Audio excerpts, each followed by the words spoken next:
Good evening, hockey fans from around the Nicola Valley. Welcome to the show where you can stay up to date on everything Merritt Centennials talking sense. I'm your host and play-by-play broadcaster for the Merritt Centennials, Jared Thomas. Talking Sense brought to you by DCS Auto, the automotive shop that can talk your vehicle's language. Bring your car into Sean and Heidi on Lauder Street behind Cal Tire or give them a call, 378-2929. Playoffs? Don't talk about it. Playoffs? You kidding me? Playoffs? I just hope we can win a game. We are talking playoffs, and the Sens hope they can win more than just one game. They hope they can win 4 and take home round 1 of the playoffs against the Wenatchee Wild. This is a matchup between seed 3 in the interior division and seed 6. Wenatchee has been one of the top guns all year, but the Sens match up well against the Wild.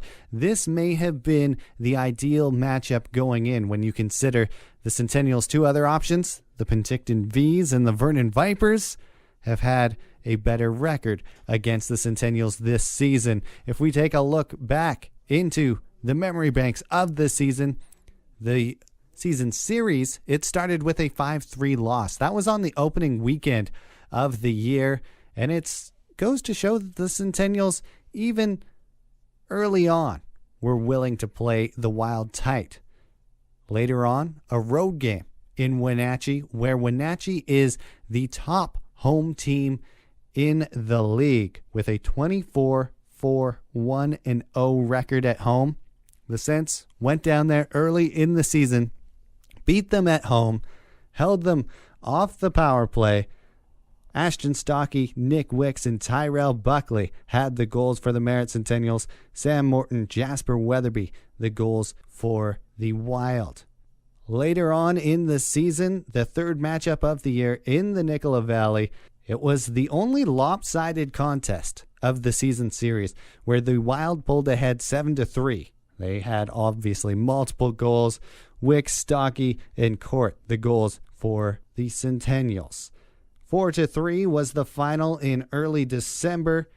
Since losing a tight one, that one, if you recall, Jasper Weatherby scored on a wraparound attempt in the final 2 minutes of play. It looked like it was heading for OT, but Weatherby, who's one of the biggest threats on the Wenatchee Wild, he was able to break the game open late. And wasn't an overtime loss, but it might as well have been because it was on the way. Then it led into the final 2 games of the season series, which were both held in Wenatchee in late January. A 2-1 overtime loss in Game 1 to the Wild, where Zach Court tied the game in the final minute of play before Weatherby iced it in overtime. And then a 3-2 win in Game 2 of that doubleheader, where Zorn, Cleghorn, and Schneider had the goals for the Centennials in a 3-2 win. The season series, goals for, goals against, the Wild have the edge 21-16. But as I mentioned, if you take out that one lopsided contest, that 7-3 win by the Wild, the goal differential 14-13. So these teams are so tightly matched that it's a pick'em heading into this one. You look at the away record. Well, Wenatchee had the edge in that one, 13-12, 3-1. Sens were 10-16, 2-1 away from the Nicola Valley this year. But, as I mentioned, Wenatchee's home record, 24-4-1-0. Only 4 regulation losses on the year. 2 of those came to the Merritt Centennials. So they have proven that they can go down into the Wolves' Den in Wenatchee and come away with a victory. So that gives them some confidence heading in to Game 1 and 2 of this series. If they do come away with a win in either Games 1 or 2, it will give the Sens home ice advantage as they will come back to Merritt and play 3 games. Games 3, 4, and 5 will be played in Merritt if necessary. And if necessary, Games 6 and 7 would be back in Wenatchee. The power play matchup sees the Wenatchee Wild with the slight edge in both special teams. on the power play. Wenatchee 21.1%, good enough for third in the league. But Merritt worked right up the ranks towards the end of the season. They kind of drifted down, were around 10th, but towards the end of the season had a late season surge up to 5th now with a 19.8% conversion rate. Penalty kill, the Wenatchee Wild 85.2%, good enough for third, but Merritt right behind them at 84.6% and fourth place. Where the game might be won and lost might be between the pipes, where the goaltending matchup favors the Centennials a little bit. Yes, the wins and losses for the Wenatchee Wild, they got the edge there. But when you look at the subcategories, like the goals against average, the save percentage, both Merritt goaltenders are superior. Seth Isley, the starter, who's most likely the starter for the Wild in net. In fact, the Sens haven't seen anyone other than Seth Isley in net for the Wild. Haven't seen the backup Austin Park all season. Isley is 20-11. Isley is 20-11, 88.7 save percentage, 2.64 goals against average with 3 shutouts. That's pretty decent. Austin Park, his backup, who the Sens haven't seen, 16-9, 88.7 save percentage, 2.78 goals against average. So they've done well to keep their goals against average down. But Austin Roden, his goals against average and save percentage, both superior to both netminders of the Wild. 93.1 save percentage, which is pretty unreal.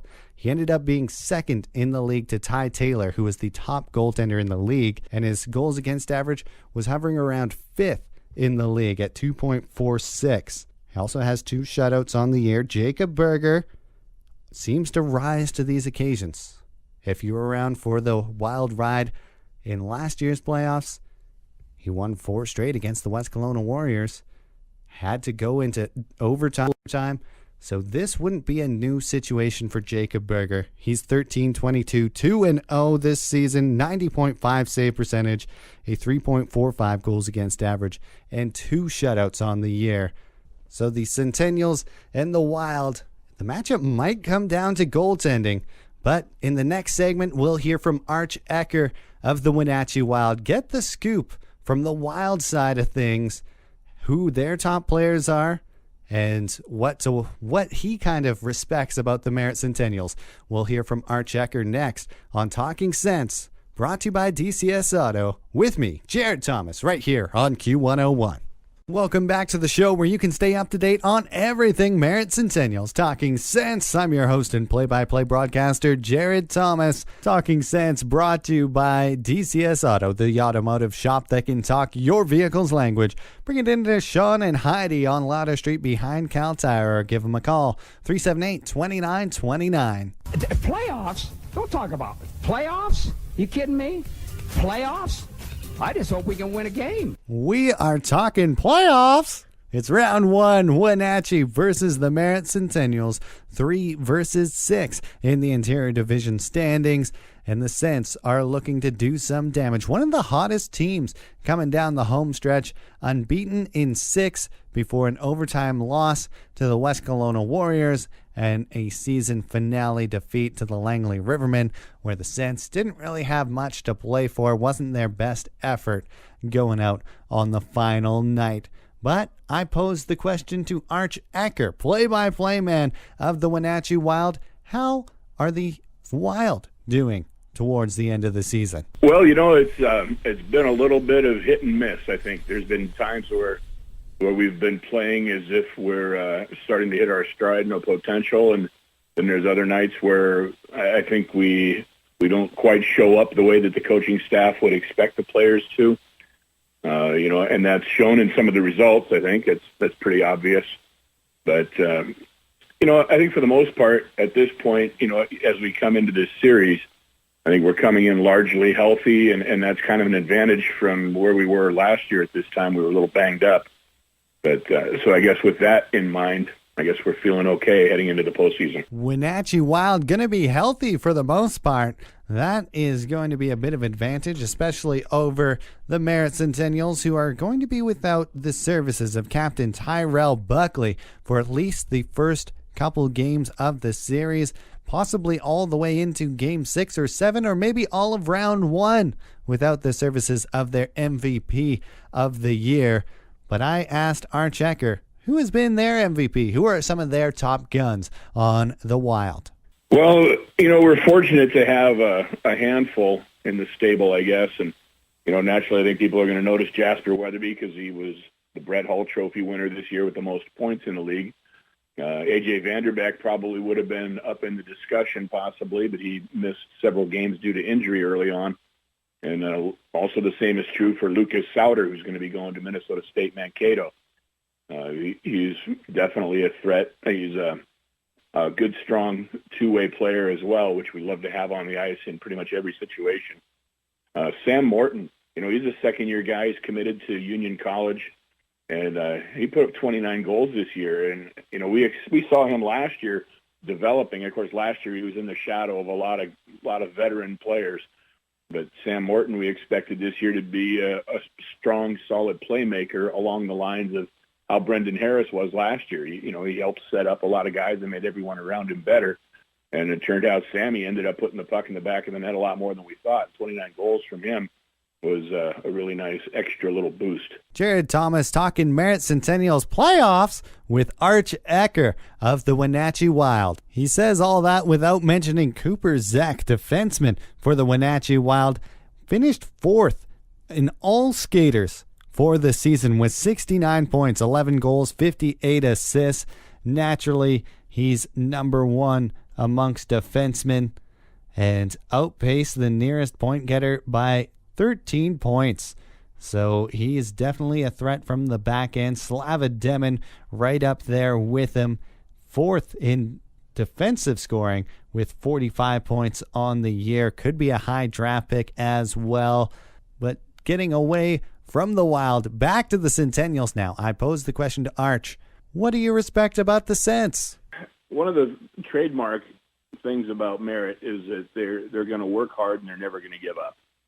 And I think for any hockey team, when you get to the end of the year and that's what your opponents are saying about you, I think that's a big feather in the cap. I know that if we were in the situation if the roles were reversed and we were, a number 6 or 7 team and people were saying, yeah, but you have no quit in you, you can live with that. And we see that with Merritt. And I think Merritt is just so very dangerous because I don't know what the missing element is for the Centennials. I know they're just a whisker short for some reason. That's why he ended up, in 6th place in a tough division. There's just something that doesn't quite click every night. But that said, this time of year, look what happened last year. You guys brought a lot of guys back, too, from last year. And not necessarily a lot that, swings a pendulum, but you have enough guys back from last year that lived through the upset in round 1, took Penticton to 7 games. I mean, that's something to be said for a team with a ton of heart, and that's really what, to me, stands out most about Merritt. Also, I would say the fact that, they're very tough to play in your barn. That small barn kind of, it cripples us a little bit because we're a team that loves to fly and get up and down the ice, and that smaller ice surface can tend to slow us down a little bit, and we have to adjust, and sometimes we don't adjust in time enough, but then again, that said, you beat us twice in our barn. So Jared Thomas talking with Arch Ecker, play-by-play man for the Wenatchee Wild. Arch also giving the goaltenders of the Merritt Centennials some love, says that the series could come down to the people between the pipes. Staying disciplined, staying healthy, and we'll see which team gets better goaltending. Goaltending is always a huge issue in the postseason, and with Jacob Berger, we run into him a couple times. He's been really tough. And, of course, Austin Roden for you guys is, he's proven himself to be extremely capable as well. So we know that your goaltenders, they have the opportunity to steal games if we're not playing our game to our highest level. So, that's something we need to be cautious of also. Goaltending might decide this series. Discipline is definitely going to be a huge factor, especially when you factor in all those huge weapons on the Wenatchee Wild. In segment 3, we'll hear from some of your hometown Merritt Centennials. Captain Tyrell Buckley, Assistant Captain Zach Court, their memories of the playoff push last season and what they plan to do coming into round one against the Wenatchee Wild. This is Talking Sense, brought to you by DCS Auto. I'm Jared Thomas, your host, and it's right here on Q101.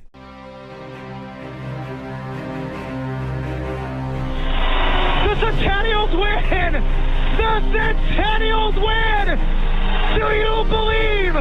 Do you believe? It was obviously really special, and that's when our team kind of came together the most, was during that month of that playoff run through 2 rounds. Scoring that goal was something I'll always remember in Game 6 last year against Penticton. Gains the line. Amonte drops out there. Puck taken away by the Centennials. A chance for them the other way. Mike Regish down the right side moves in. Regish hits the trailer man. Buckley, a shot. Yes! Tyrell Buckley! The Centennials have forced the Game 7! Tyrell Buckley! We're going to Game 7, baby! The Sense Army starts with 1. Relive the moment. Centennials playoff tickets now on sale at the marketing office or at the gate on game day. Welcome back to the show where you can stay up to date on everything Merritt Centennials Talking Sense. I'm your host and play-by-play broadcaster for The Sense, Jared Thomas. Talking Sense brought to you by DCS Auto, the automotive shop that can talk your vehicle's language. Bring it in to Sean and Heidi on Lauder Street behind Cal Tire, or give them a call, 378-2929. Playoffs? Don't talk about it. Playoffs? You kidding me? Playoffs? I just hope we can win a game. Jared Thomas with you, hoping we can definitely win more than just a game in round 1 against the Wenatchee Wild. I got the chance to catch up with a couple of our leadership group here on the Merritt Centennials, and we'll start with the captain, Tyrell Buckley, who's fresh off a commitment to an NCAA Division I university. He's going to be playing next season for the Michigan Tech Huskies. I asked Tyrell, how did that come about? It happened pretty quick, actually, with talking to them. I talked to them for maybe a week and a half, and they were really interested, and I was really interested in their program. I've heard really good things with it, and I got the offer and committed shortly after. Couldn't say no, so I was really excited about that. So I've worked a long time for it. That announcement coming out last week on Wednesday, and then the Thursday night game against the Salmon Arm Silverbacks. Tyrell Buckley takes a hit up high, and he's dealing with some concussion symptoms right now, but let's hear him talk about it. Kind of dealing with a bit of a head injury a bit.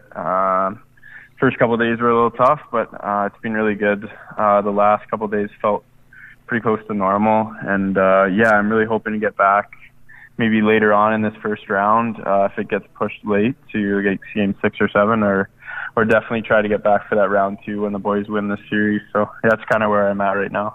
I asked Tyrell if he's using the experience from last season to kind of fuel the fire going into round 1 this year. It was obviously really special, and that's when our team kind of came together the most, was during that month of that playoff run through 2 rounds. Scoring that goal was something I'll always remember in Game 6 last year against Penticton. And just trying to relay that to the new guys and try and stir up those memories from the guys from last year. That it's a pretty special time in the playoffs, and they're all looking forward to it. I think they're going to have a really good series at the start, and I'm hoping to be back soon. So. Jared Thomas talking with Tyrell Buckley, captain of the Merritt Centennials. Asked Tyrell where his team's confidence was at, knowing that they've won twice down in Wenatchee. Yeah, I think that's a big stat right there. It's obviously a pretty loud rink and intimidating place to go and play as an away team, and to have 2 wins this year and to be in every game. I think we lost the other one in overtime. So, we definitely know we can win down there, and we can beat them at home too. And I think it's a really good matchup for us. And the way we've been playing lately, I think we're really confident, and we're looking forward to the start of this series. That's captain of the Merritt Centennials, Tyrell Buckley, assessing his team's confidence coming into the series against the Wenatchee Wild. Also got the opportunity to catch up with assistant captain Zach Court. We talked a little bit about how he felt the season went. I think it was a good season. I think coming into the year, wasn't sure exactly what to expect. A lot of young guys coming in, not a ton of returners, but I think it was a good year. Obviously not the start that we wanted. We were 0-6, but I think after that we kind of realized what kind of group we were and that we had to outwork teams. And I think that's what we did, especially towards the end of the season. The last 2 weeks were great, and we found ways to get points every night, and we competed hard, and we were consistent. So I think it was a good year, and I think the leadership and the older guys stepped up, and I think that was huge as the younger guys followed. So I think all in all, it was a pretty good season, and we got to take what we did at the end of the season, the last couple of games there, and use that into the playoffs. Also asked Zach Court if he's feeling confident going into Wenatchee. I think, you know what, it's pretty special to play in the BCHL, and it's a privilege to play in the playoffs. I think we worked hard all regular season to get here, and you can't take it for granted. You can't just say, oh, it's playoffs, whatever, we made it. We got to go in and we got to compete. We got a great opportunity. We got a great group of guys.